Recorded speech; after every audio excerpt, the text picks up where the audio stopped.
Victor Wembanyama, donc, reste sur 8 défaites d'affilée avec les San Antonio Spurs. Alors, certains diront que c'était prévisible. Il n'empêche que perdre 8 fois d'affilée, ça reste très, très, très, très, très moche. Avant de nous jeter dans des analyses basket et parler de Popovic, Jérémy Sohan, etc., on va parler de ton livre, parce que, quitte à avoir des gens qui parlent de Victor, autant avoir des gens qui ont écrit des livres sur Victor Wembanyama. Raconte-nous un petit peu... Victor Hugo n'était pas dispo, donc... Qui ça Victor Hugo n'était pas dispo. Oui, Victor Hugo n'était pas dispo. Alors du coup, ça s'appelle Victor Wembanyama, c'est les coulisses de son arrivée en NBA. Je veux juste être moi. Alors Yann, raconte-nous un petit peu. Donc, je veux juste être moi, c'est des mots de Victor Wembanyama lors d'une interview qu'il avait accordée à l'équipe en février 2022. Et en gros, c'est donc un livre pour raconter sa première vie, c'est-à-dire tout ce qu'il a fait avant d'arriver en NBA, de devenir le phénomène qu'aujourd'hui tout le monde connaît. Donc, on a utilisé beaucoup de reportages, d'interviews, de choses qu'on a faites avec lui, que j'ai faites avec lui depuis un peu plus de 2 ans. Et donc, l'idée, c'était vraiment il y avait 2 choses. C'était de faire... Il y a énormément d'articles, on parle de milliers d'articles sur Internet sur Victor Wembanyama. Dans le monde entier. Dans le monde entier, dans toutes les langues. 95% des gens qui écrivent sur lui, soit ne l'ont pas vu, soit se basent juste sur des vidéos. Moi, j'ai eu la chance, en tant que journaliste à l'équipe, et parce que depuis des années, on a vraiment mis un accent sur lui, et on voulait être au plus près de lui, j'ai eu la chance d'être près de lui, donc de pouvoir l'interviewer sur des longues durées, pouvoir suivre énormément de matchs avec plein de mes collègues. Évidemment, je ne suis pas seul dans ce travail, et on a pu... tout ce qui est dans le livre, si vous voulez, c'est des choses qu'on a vécues, et pas des choses qu'on a vues ou qu'on a faites par procuration.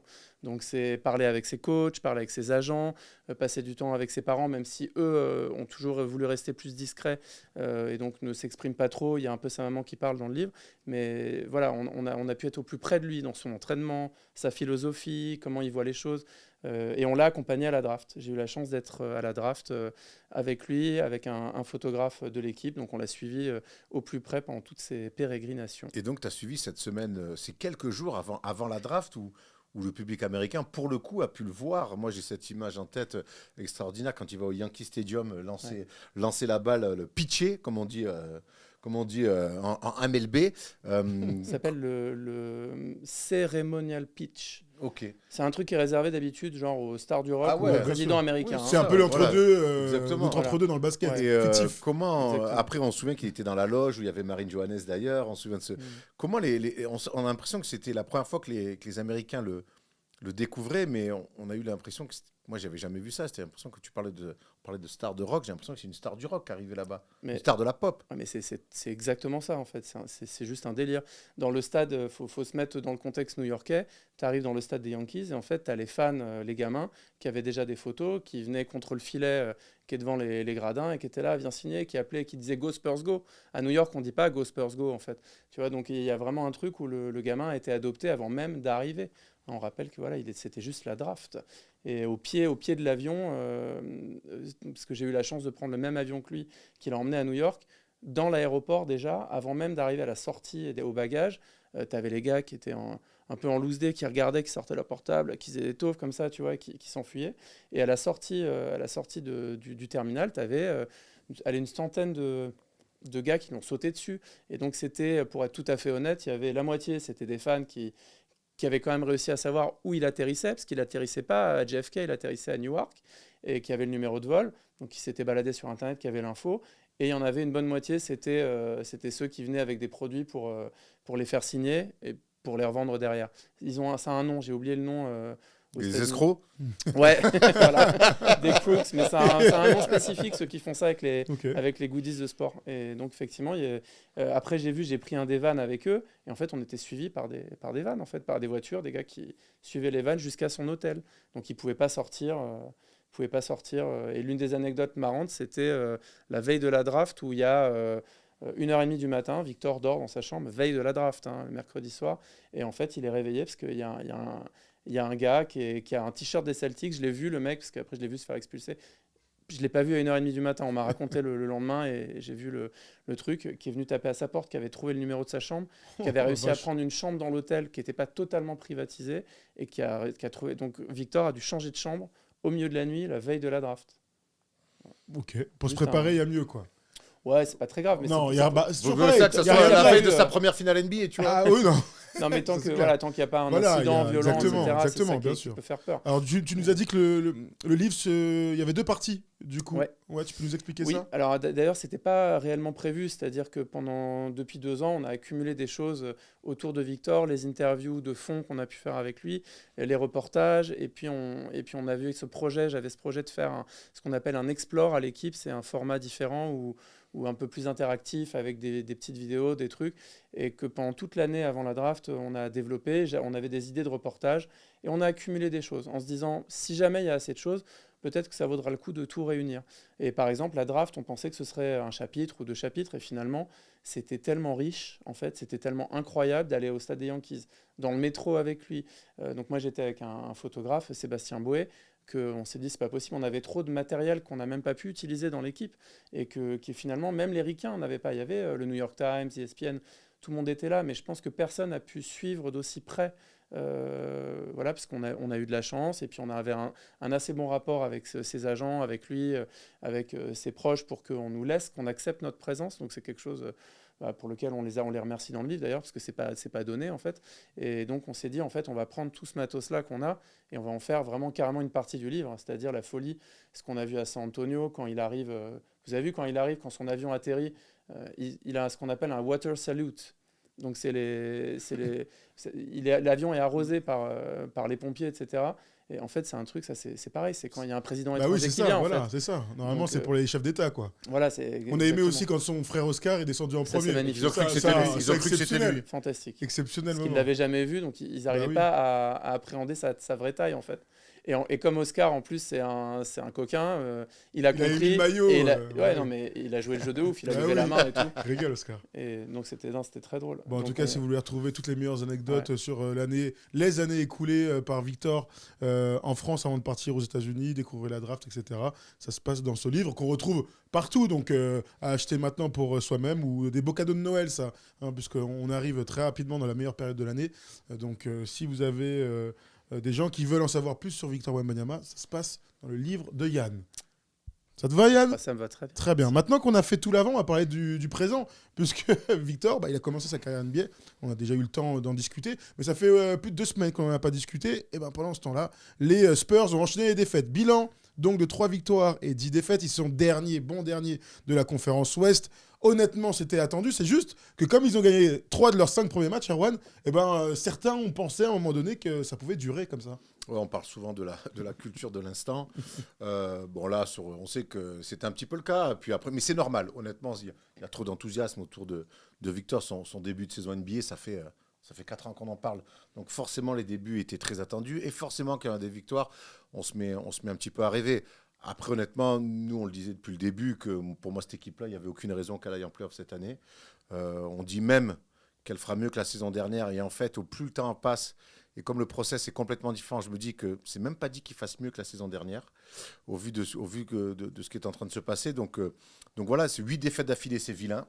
8 défaites d'affilée, même quand tu n'es pas une équipe attendue sur le tableau, ça fait tâche, c'est dur à vivre. Mais je crois, et je suis intimement persuadé que c'est presque ce que recherche le staff des Spurs. À mon grand regret. T'en penses quoi, toi, d'un point de vue global? Est-ce que, comme Erwan, tu penses que c'est peut-être pas ce que recherche Popovic, j'irai pas jusque-là, mais en tout cas, il y a une volonté de les laisser se démerder tout seuls, les genoux, là. C'est bien la manière de faire de Popovic, hein. Mais je pense qu'il y a vraiment 2 manières de voir les choses, et sincèrement, là, j'ai une vraie interrogation, c'est-à-dire est-ce que vraiment c'est ce qu'ils veulent? Je me pose la question, vous posez la question, je pense qu'elle est bonne. Est-ce que c'est vraiment ce qu'ils veulent ou pas? C'est-à-dire, est-ce que c'est ça la condition du développement? Ou est-ce qu'il y a quelque chose qu'il faut faire différemment? C'est-à-dire, évidemment, on va parler de Jeremy Sohan. Mettre un meneur de jeu. Voilà, oui. Mais moi, je me dis, moi, je ne suis pas Popovic. Moi, je suis pas coach. Donc, je me dis, si Popovic, qui est quand même un génie du truc, il a reconnu ça ou il a vu ça dans ce gamin, je me dis, spontanément, il y a quelque chose que moi, je ne vois pas. Et peut-être que... voilà, et je pense que l'attente, c'est intéressant. Vous voyez, on va peut-être parler de OKC. Je trouve que c'est un cas très intéressant parce qu'il y a quelques années, ils ont viré tout le monde. Ils ont viré Westbrook, Paul George, Chris Paul, alors qu'ils étaient dans une position où ils entraient en play-off et tout. Mais il y a un gars qui a dit « Ouais, mais c'est pas ça que je veux, parce qu'on va pas gagner le titre, donc c'est pas ça. » Donc en fait, on fait le ménage. Donc il y a une vraie question. Est-ce qu'il y a une vision ou est-ce qu'il y a vraiment des corrections à apporter tout de suite pour faire des choses mieux ? Et qu'est-ce qui est le mieux pour le long terme pour cette équipe ? Et c'est vraiment des questions, j'ai pas les réponses. C'est bien que tu parles d'OKC. Je vous vois dans le chat, depuis tout à l'heure, tout le monde compare Victor avec Chet Holmgren. On fera cette petite comparaison si vous le voulez un peu plus tard. Mais bien sûr, tu as raison de parler du process du Thunder, d'avoir tout bazardé et d'avoir, par la draft, réussi à récupérer des assets. Et vous savez qu'ils ont un nombre de choix de draft sur les 5 prochaines années qui est démentiel. Le problème, mon vrai problème, c'est oublier l'essence du jeu, c'est-à-dire que le meilleur moyen de progresser, c'est de tenter de bien jouer au basket, c'est de tenter de gagner les matchs. Et si la volonté de Popovic, c'est vraiment de dire débrouillez-vous, quitte à ce qu'on fasse une année, mais vraiment minable, parce que là, il s'y dirige. Je vous laisse mener pendant 3/4 temps contre Memphis dans le duel des derniers de la classe, je vous donne aucune solution, et puis voilà, et puis vous allez apprendre comme ça. Moi, je crois que quand tu as Victor Wembanyama, je ne dis pas qu'il faut lui donner un cadre strict, mais il faut quand même lui donner un cadre. Et aujourd'hui, les Spurs n'ont aucun cadre dans le jeu, et je trouve ça terrible. C'est limite une perte de temps. Mais moi, alors, je ne suis pas tout à fait d'accord avec la perte de temps. En tout cas, moi, je te rejoins par contre sur la frustration de voir ça. Mais moi, les Spurs, dès cet été, quand ils se refusent de s'aligner sur des vétérans disponibles, type Chris Paul, où tu te dis que tout de suite, pourquoi pas, tu aurais pu essayer de gratter Chris Paul et de gagner du temps.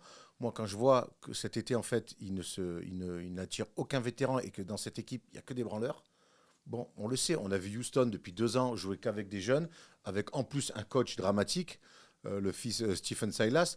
Bon, ben voilà, là, cette année, ils mettent un coach, ils mettent 3 vétérans, et il y a des matchs. Et ils sont top 5 de l'Ouest. Au bout d'un moment, il n'y a pas de... top 5, mais tu m'as compris. Il n'y a pas de secret en NBA. Là, mettre des gamins comme ça, l'année dernière, Victor... Ouais, mais l'année dernière, Victor, en Betclic, mais en Betclic, il y a des darons derrière lui. Il y a des darons. Il y a des mecs pour cadrer tout ça. Alors, c'est lui le numéro 1, c'est lui qui fait tout ça. Mais il est cadré avec un coach et il est cadré avec des darons qui connaissent le championnat. Là, cette année, il n'y a que des branleurs. Il n'y a que des branleurs. Et moi, je reste persuadé que la méthode Popovic, c'est la méthode daron années 80-70. C'est bébé qui apprend à marcher, il tombe, il se cogne la tête contre la table basse. Ben, vas-y, relève-toi. Je vais pas. Ah non, tu t'es fait mal. Attends, je vais te mettre la poussette. Non, tu t'es ouvert le crâne en tombant sur la table basse. T'as 1 an et demi, t'apprends à marcher. Mais vas-y, relève-toi tout seul. Il n'y a pas un juste milieu entre ça et relève-toi. En fait, on peut être plus intelligent aussi. En fait, il faut croire que non. Mais par contre, Chris Paul qui vient pour qu'on aille en play-off. Moi, ça m'intéresse pas en fait. Tu vois, ça peut avoir peut-être une utilité, mais est-ce que ça fait vraiment progresser le Schmilblick ? Dans 3 ans, le gars, il arrête sa carrière. Ça sert à quoi pour moi, je suis très frustré qu'un mec comme Chris Paul ne soit pas venu. Parce que, bien sûr, que le but, c'est pas d'être champion cette année ou même en play-off. Leur but, c'est d'avoir un nouveau choix de draft, etc., etc. Mais ce que j'aurais aimé, c'est qu'ils arrivent à gagner au moins... à gagner des matchs, je sais pas, mais en tout cas, à se donner l'impression de gagner des matchs. Parce que là, Victor Wembanyama, je parlais de cadre, de ne pas jouer avec un meneur de jeu ça, c'est et pas sans possible. cadre. Ça, c'est dur à comprendre. Mais oui, attendez, on parle de quel sport là? On parle du basketball. Ouais, mais les gars, on parle de Popovic. Alors, il y a des équipes. On a le droit de dire peut-être qu'il est dépassé. Alors, je le dis pas aujourd'hui parce qu'on verra dans le temps. Mais moi, je l'ai vu avec Timmy Osset et vous l'avez vu aussi. Hein. Ouais, mais moi, j'arrive pas à porter ce genre de jugement. J'ai du mal à dire Popovic est dépassé. Il faudrait des éléments concrets, je veux dire. Non, mais bien sûr. Mais par rapport aux dernières saisons, vu l'effectif qu'il avait, c'est difficile de porter ce jugement de manière définitive. Moi, je peux pas porter ce jugement. Donc, je me dis, il y a le bénéfice du doute. Par contre, c'est très frustrant. Et je peux pas croire que ce soit pas un choix à un moment, effectivement, de pas, comme tu dis, s'aligner, prendre des gars qui auraient pu faire prendre la mayonnaise plus vite. Moi, je me dis là, il y a vraiment une volonté de... d'être mauvais au basket. Pas d'être mauvais, de les faire grandir un par un. Certains, Zach Collins, il fait des trucs intéressants de temps en temps. Ouais, mais c'est un beau joueur de basket, mais même lui, il n'a pas de cadre, on lui demande des trucs, des machins. Là, il y a des problèmes, c'est-à-dire qu'il y a des problèmes, c'est que Wembanyama, effectivement, vous avez vu ce qu'a dit Popovic, il a dit on est en observation mode. Voilà, mais il l'a dit, en fait. Donc, on ne sait pas combien de temps ça dure. Et malgré tout, on voit Wembanyama progresser de match en match quand même. Donc, c'est que quelque part... Et moi, je suis le premier frustré, comme vous les gars, à le voir des fois dans des situations là où j'ai l'impression qu'on ne lui file pas les billes collectives et ce sport reste un sport où le coach doit amener des choses. Je suis aussi frustré, mais je pense qu'il est clairement là-dedans, dans le « vas-y, trouve des solutions tout seul ». Et ce qui est intéressant en ce moment, c'est qu'il a fait des bons débuts et je trouve que depuis, sur la série de 8 matchs, là-dessus, il est plutôt bon, il fait des stats, mais par contre, il y a un truc à changer par rapport aux 3 premiers matchs, il se fait castagner. il se fait castagner. Là, il prend des impacts. Là, il prend des impacts physiques. Sur les réductions de distance, même loin de la balle, on le sort. Et il a ce réflexe, pour l'instant, à 19 ans, avec un physique encore très longiligne. Ben, naturellement, de toute façon, dès que tu te fais rentrer dans le chou au basket, peu importe le niveau et peu importe le terrain, quand tu es dominé physiquement, qu'est-ce que tu fais? Tu as tendance à reculer. Et je pense que là, Popovic, il lui dit, bah, vas-y, vis ça, mange ton pain noir. Et il le mange. Et c'est vrai que pour ça, on le voit trop au large. On sait qu'on aimerait avoir plus d'alternance avec lui, le voir notamment sur du post-up, sur du face-up. On le voit trop rarement, ça. On aimerait bien le voir plus sur du jeu direct, en transition. On le voit pas, mais je pense que vraiment, il leur dit... Trouvez-vous seuls les solutions, ce qui est un peu fou. Bah ouais, parce que là, clairement, non, mais c'est sûr qu'il y a un problème sur. Vous voyez bien son pourcentage au tir. Malgré tout, il est quand même à 20 et 10 quasiment. Enfin, c'est quand même. Moi, je suis. Je te donne ses stats si tu veux. Tiens, regarde, ouais, il a joué 13 matchs, 19,3 points, 9,5 rebonds, 2,4 passes. On ajoute à ça 2,6 blocs. Il est 3e de NBA actuellement. Ses pourcentages, tu en parlais, il a 42% au tir, 28% à 3 points et au lancer franc, 77%. Lancer franc, c'est très bien, mais le reste, c'est très insuffisant. Sélection de tir compliquée. Ouais, mais alors ça, il faut voir les deux côtés du truc. Il y a lui, ça, on est d'accord, il a une marge de progression immense, aussi immense que lui, mais il y a aussi... il reçoit pas les ballons, ce que tu disais un peu. Tom, il reçoit pas les ballons près du panier, il devrait avoir 5 paniers tout cuit par match. Du aller où, 5 dunks, j'ai même envie de te dire 5 dunks. À chaque fois qu'il fait un bon match, il met 5 dunks dans le match. Moi, je dis souvent, en fait, les grands, enfin, quand on est à cette taille-là, en fait, tes stats, elles commencent à 10 et 10, en fait. Avant 10 et 10, t'es à 0. Ça, c'est des trucs cadeaux pendant le match. Et là, il n'a pas ça parce qu'effectivement, comme vous le dites, il n'a pas un cadre. La question, c'est quelle est la vision? Est-ce qu'il y a une vision derrière? Ils veulent leur donner un certain temps, puis ensuite, ils vont faire des ajustements? Ou est-ce qu'il n'y a pas de vision? Et là, il faut s'inquiéter. Mais j'aimerais rappeler aussi quand même, Vincent Collet, je crois, il avait dit, pendant la saison dernière, il annonçait, avant tout le monde, il annonçait, en fait... Victor, il va pas s'adapter. Enfin, les gens disaient il va pas s'adapter, physique, fragile, il est comme ça, je sais pas quoi. Il disait non, il va faire 20 et 10 dès sa première saison et peut-être plus. Et tout le monde, enfin, il y a pas mal de gens qui le regardaient genre tu rajoutes un peu. Et en fait, il est à 20 et 10 et tout le monde se plaint. En étant mauvais au pourcentage, sans meneur de jeu. Vous vous rendez compte que le gamin mais c'est clair. a mis 38 points dans un match sans un meneur de jeu dans son équipe. Pour moi, c'est pour ça que c'est très frustrant. Parce que, encore une fois, je dis pas les Spurs doivent jouer les playoffs. Pour moi, en début de saison, je les ai mis derniers de la conférence Ouest. S'ils sont à la lutte pour le play-in, c'est une saison réussie. Voilà, c'est comme ça qu'on voit les choses. Moi, mon souci, c'est que c'est déjà un très bon joueur de NBA. Et bien sûr qu'il doit manger son pain noir, etc. Et Popovic a dit, moi, je le laisse et il doit se débrouiller tout seul. Moi, je crois pas que c'est comme ça que ça marche. C'est pas comme ça que marche l'éducation. Ça ne marche pas comme ça. Mais qu'est-ce qu'il ne te fait pas travailler par ailleurs? En tout cas, lui, j'espère quand même qu'il travaille un petit peu à l'entraînement. Mais en tout cas, explique-nous, on te le file, parce qu'apparemment dans l'éducation, il a eu Tim Duncan. Vous pensez que Tim Duncan lui a dit, allez, vas-y, fais ce que tu as à faire. Et puis on verra. Autre contexte. Mais pourquoi Tim Duncan arrive dans une équipe où David Robinson revient de blessure et tout de suite c'est une équipe qui joue le titre. Mais il n'empêche que tu as un jeune joueur à potentiel extraordinaire et tu donnes un fameux cadre où tu dis les gars regardez. Moi je pense que là tu seras un petit peu meilleur, mais il y a pas besoin de dire encore une fois strict parce qu'à l'époque c'était très strict le jeu des Spurs. Moi je dis juste il faut au moins l'aider, lui donner des solutions assez rapidement. Quoi, tu disais on verra dans le temps.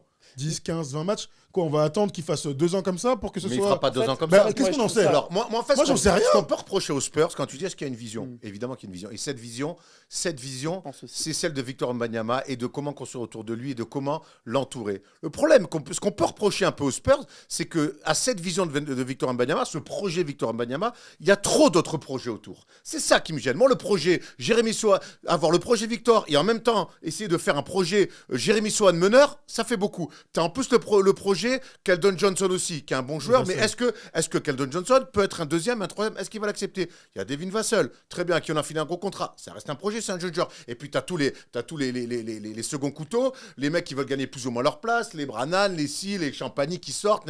Donc, en fait, il y a trop, il y a un projet principal, mais autour, il y a trop de projets. Et en fait, on s'y perd, et c'est un peu le bordel. Et c'est là où moi, je te rejoins sur, pour moi, ils ont une vision, tu es obligé de l'avoir, surtout chez les Spurs, mais cette vision-là, ils en ont pas, en fait, qui devrait quasiment être unidimensionnelle. C'est la vision Victor. Eh ben, à côté de cette vision-là, ils rajoutent la vision d'un meneur de jeu un peu atypique qui, même lui, a déclaré que ça le faisait chier de jouer meneur de jeu. Ça se voit. Et on voit bien. Et c'est trop dur pour lui. Je parlais avec Andrew Albici cet été quand j'ai eu la chance d'aller dans sa énorme villa à Grande Canaria. Il me disait, mais Erwan, aujourd'hui, moi, ce qui me rend ouf, c'est les joueurs qu'on définit en disant, il peut jouer meneur. Et évidemment, mon meneur Toto. Et j'applaudis parce que je fais pas un fuck. Voilà. Hein. Je vous dis, j'ai envie de mettre les grands bras comme ça. Sachant que Thomas et moi, on s'est rapprochés d'abord parce que c'est un très bon meneur de jeu et que je voulais qu'il soit dans mon équipe à l'entraînement. Mais parce que ça fait un bon meneur de jeu, tout le monde en profite. Et quand tu joues sans meneur de jeu, t'as intérêt à avoir des incroyables joueurs autour, genre Kevin Durant, David Booker, on l'a vu, et donc truc. on parle d'Andrew, mais parce qu'Andrew, évidemment, on l'a vu cet été avec l'équipe de France. Il n'y avait pas de vrai meneur de jeu. Un meneur de jeu, c'est pas un mec qui passe la ligne, qui annonce fist, point, ce que tu veux, qui met une passe à 45. Et basta, ça c'est pas ça. Paul Lacombe m'expliquait, et je prends des joueurs de pro qui m'ont expliqué justement ce rôle de meneur. Paul Lacombe, il m'expliquait aussi cet été, et c'était passionnant, il me disait, non mais Erwan, le fameux, moi je peux jouer meneur. Mais je ne suis pas meneur de jeu. Parce que si moi tu me mets la pression, si moi tu me mets dans la difficulté, je ne vais pas pouvoir faire des choses de meneur, aller rechercher la balle, aller demander un pic, garder la pression, mettre la balle, voir le mismatch alors que je suis sous pression. Ça, c'est tout un rôle de meneur de jeu. Quand ton attaque, elle est mal partie, aller rechercher la balle pour, même sur 10 secondes, mettre un truc un peu logique, dire à un mec de se barrer pour couper. Ça, c'est un vrai rôle de meneur de jeu. Et c'est pour ça que moi, aujourd'hui, Victor, qui est le plus beau projet du monde dans le basket, toutes les ligues confondues, rajouter un projet meneur de jeu avec un mec qui veut pas l'être et qui, je pense, n'a pas les qualités pour, ça me paraît trop compliqué. Et je rajoute les Brannan, les trucs. Oui, mais on parle même pas d'eux, on parle même pas d'eux. Donc pour moi, c'est deux projets. C'est Trey Jones, le meneur de jeu. Moi, j'adore Trey Jones, mais qui aujourd'hui n'est pas un meneur titulaire. Voilà. Donc en fait, pour moi, c'est bien la preuve que là, ils assument quelque chose. Donc pour moi, chez les Spurs, il y a le projet Victor qui devrait être quasiment le seul. Et derrière, on réfléchit à ce qui va le mieux, ben non, on en fait un autre. Pour moi, c'est presque trop ambitieux ou presque un peu naïf. Voire complètement con, dis-le. Complètement con. Moi, je trouve ça complètement con. C'est pas de moi d'envoyer des gros mots à l'antenne. C'est vrai, j'avais oublié, excuse-moi. Mais c'est bien que tu parles de ça. Vous êtes d'accord avec ça? Et je vais même plus loin. Je pense que tu rajoutes un peu. Et par rapport à ce que tu disais, Thomas, j'aimerais dire un truc. Je pense que quand il parle de mode observation, Popovic, moi, ça m'évoque beaucoup l'enfance de Victor parce que lui, il le raconte tout le temps. Quand j'étais gamin, évidemment, il mesurait 1m91 quand il avait 10 ans et demi. Donc, il arrivait dans des équipes et puis, en fait, les gars, ils le plantaient sous le panier. Et en fait, lui, depuis qu'il avait 10 ans, il savait déjà en fait, qu'il ne voulait pas faire ça. Il ne voulait pas. Donc, il voulait pouvoir jouer comme un arrière. Il voulait pouvoir jouer comme les joueurs qui le faisaient rêver, utiliser ses mains, prendre des shoots à 3 points. Et en fait, il expliquait qu'il a dû, et même les coachs, Jean-Brian George m'a raconté ça, il m'a dit j'ai dû changer ma culture, ma manière de voir les choses, parce que, en fait, Victor me l'a imposé par son profil qui était tellement différent. Donc Victor a dû imposer qu'il n'allait pas être le joueur qu'on veut qu'il soit. Mais moi j'ai pas de problème avec ça, il nous l'a dit aussi, et je suis d'accord avec toi, mais ça n'empêche que... Mais je suis d'accord, et la vision c'est... On le laisse, voilà. Oui, on le laisse. Et déterminer plus tard... Qu'est-ce qui est le mieux? Est-ce que c'est le mieux qu'il soit 4? Est-ce qu'il doit jouer meneur par séquence? Vous avez vu comment il remonte la balle au début de la saison? Il osait pas trop. Il perd des ballons de fou. Évidemment qu'il perd des ballons de fou, mais c'est normal. Mais moi, je l'ai vu aussi faire des remontées de balles qu'on n'a jamais vu faire par des joueurs de sa taille. Mais dans ce cas, ça m'intéresse. Pour moi, il faut que ça soit un plus de temps en temps. Aujourd'hui, je trouve que... Mais Popovic, je le lâche très libre. Pour moi, il dribble. Aujourd'hui, il a un super dribble. Pour moi, il dribble beaucoup trop. Son dribble, il n'est pas assez efficace. Il passe trop la balle par terre. Alors, je suis persuadé que c'est normal. De toute façon, pour moi, là, ce qui se passe avec Victor, et comme ça on simplifie la vie, tout est normal. Il est dans un apprentissage et cet apprentissage il est dur. Moi, lui, pour moi, ce qu'il fait, tout est normal. Ce qui n'est pas normal pour moi et ce qui me frustre un peu, c'est ce qui se passe autour, c'est le coaching autour. Mais encore une fois, je pense que si on suit une saison de merde comme ça, où on est frustré parce qu'on a envie de le voir un peu plus gagner, et que dans un an, dans 2 ans... Et ouais, mais Thomas, le mec, il a 19 ans. Mais non, mais parce que moi, je trouve ça... Mais non, c'est pas ça. Je trouve que c'est oublier sa valeur déjà actuelle. C'est oublier que c'est déjà un joueur All-Star pour moi. C'est déjà un mec qui, dans un bon système, est à 25 et 12. C'est oublier que ce mec-là, dans un money time, personne ne peut rien faire contre lui. Tu vois, on a l'impression que c'est un mec il est en devenir. Il est en devenir. Bien sûr que le but, c'est que ce soit le meilleur joueur de tous les temps et qu'à 30 ans, il soit 5 fois MVP, 5 fois All-Star, 5 fois champion, etc. J'ai pas de souci avec ça. Sauf que c'est déjà un bête de joueur de basket. Non, putain, alors, sans dire qu'on est en train de gâcher ses premières années, moi, j'ai envie de te dire que j'ai envie de le voir dans une équipe normale. Pas une super équipe. Pas le meilleur meneur de tous les... Je veux juste une équipe normale, une structure d'équipe où je comprends ce qu'ils font. Ça ne veut pas dire qu'il ne va pas dribbler, ça ne veut pas dire qu'il ne va pas remonter la balle, ça ne veut pas dire qu'il ne va pas jouer poste 3 parfois. Si tu veux jouer des 1 contre 1 comme KD, tu peux tout faire dans le basket. En plus, tu as 4 fois 12 minutes, donc ça fait beaucoup de temps pour installer des choses. Mais s'il vous plaît, installez un truc. Moi, là, ça me frustre parce que je pense qu'on est déjà en train de perdre du temps. Moi, j'ai envie de le voir au Star Game. Là, il ne va pas y aller. Parce que son équipe, elle est nulle. Et quand je dis nul, je parle même pas des résultats. Il sera d'une manière ou d'une autre. Bah, je l'espère. Parce que c'est que déjà ce joueur-là, en oui, fait. mais alors, c'est déjà. Alors, c'est bien, on parle beaucoup d'attaque, mais alors, défensivement, C'est par contre, ça, pour moi, c'est qu'aujourd'hui, c'est déjà quasi le meilleur défenseur de la ligue. Non. En tout cas, c'est celui qui a le plus d'impact. Non, Anthony Davis aujourd'hui est le meilleur défenseur de la ligue. Le meilleur de la ligue, Non. peut-être exagéré, mais par contre, son impact, il est gigantesque. Gigantesque. Vous avez vu ces matchs pas contre les Kings. Hein. Deuxième alors. Ouais, Il fait moins 31 de plus-minus. Et celle-là, elle est incroyable, celle-là. Alors, il ne faut pas regarder que ça. Après, j'ai pas vu tous ces matchs, donc je vais rester prudent, mais j'ai quand même vu plusieurs matchs où il finit à 2 comptes ou 3 comptes. Et en réalité, si tu totalises tous les tirs qu'il a soit gênés, ou alors les mecs sont venus et tu vois qu'en fait, en le voyant, ils se sont barrés. Ils sont retournés derrière la ligne à 3 points. En fait, il est à 10 ou 12 tirs. Mais tu vas dans mon sens. C'est déjà un joueur extraordinaire. C'est déjà un joueur All-Star dans juste le fait d'être sur le terrain. Moi, sincèrement, aujourd'hui, de match en match, j'ai l'impression de le voir progresser, même si, évidemment, comme tu disais, Erwan, les choix de tir, il y a de la marge de manœuvre. Il y a sa responsabilité à lui dans la progression de la prise de décision, des meilleurs tirs, se rapprocher du panier, et puis il y a la responsabilité de ce qui l'entoure, à savoir pouvoir le servir quand il est seul ou essayer de le trouver. Hein. Moi, j'oublie pas que quand tu es sur le terrain et que tu es mal servi, tu es frustré. Bien sûr, bien sûr. Et donc... Il l'a pas montré encore. Il l'a pas dit... Je le vois quand même parfois avoir des... Ouais, c'est normal d'avoir des balles. Le match à Indiana, il doit jamais le jouer. Là, tu sais, juste avant le match au Garden, là, vraiment, terrible match. On se demande même pourquoi il est sur le terrain. Je me dis quand même qu'il sort d'une année, il va en finale, où la structure de l'équipe, c'est une structure de l'équipe de basket normale. J'ai du mal à croire qu'il soit pas un peu frustré. Il est aussi dans le « oui, que c'est Popovic, on vous fait confiance, les Spurs ». Il a raison de l'être, il a raison. Mais quand il n'a pas la balle alors qu'il est tout seul 5 fois dans le match, qu'il est obligé de prendre des tirs casse-croûte, je me dis quand même qu'il doit être un peu frustré. Je demande dans le chat si les gens ont des doutes sur la méthode Popovic. Alors hop, je vous mets un sondage, les amis, tout de suite. Et tu sais, il va être très court, donc vous allez répondre oui ou non tout de suite. Un truc, c'est que beaucoup disaient « cette année, les Spurs vont faire forcément mieux que l'année dernière ». L'année dernière, les Spurs, qui étaient quand même cata, à ce moment-là de la saison, ils étaient à 6 victoires, 7 défaites. En ce moment, ils sont à 3-10, dont 8 défaites de suite. Ils y sont. Donc, c'est. Tu vois, finalement, ça veut tout et rien dire, alors qu'on a l'impression que cette équipe-là, elle est 1000 fois meilleure que celle de l'année dernière, quoi qu'il arrive. Bon, alors, Vassell est blessé depuis un petit bout de temps.